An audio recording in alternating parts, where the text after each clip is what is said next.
Sinampahan na ng reklamong kidnapping at serious illegal detention ang mga suspect sa pagkawala ng beauty pageant contestant na si Catherine Camilon. Kabilang dyan si Police Major Alan De Castro, kanyang personal driver at bodyguard na si Jason Magpantay at dalawa pang di kilalang suspect. Sabi ng CIDG, si De Castro ang sinasabing karelasyon ni Camilon. Siya rin daw ang kakatagpuin ni Camilon bago ito mawala. Hawak na ng Southern Tagalog Police si De Castro, habang ang driver at bodyguard niyang si Jason Magpantay pinaghahanap pa. Si Magpantay rin ang itinuturong nanutok ng baril sa dalawang saksing nakakita raw sa paglilipat sa isang dugoang ulo sa isang pulang SUV.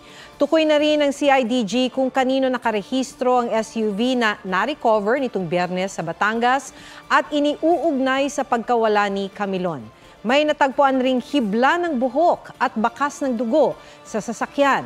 Hinihintay pa ang resulta ng forensic exam. Sinusubukan pang kunin ang panig ng mga suspect. Samantala, umaasa pa rin ang CIDG na buhay pa si Camilon kaya missing pa rin ang turing nila dito.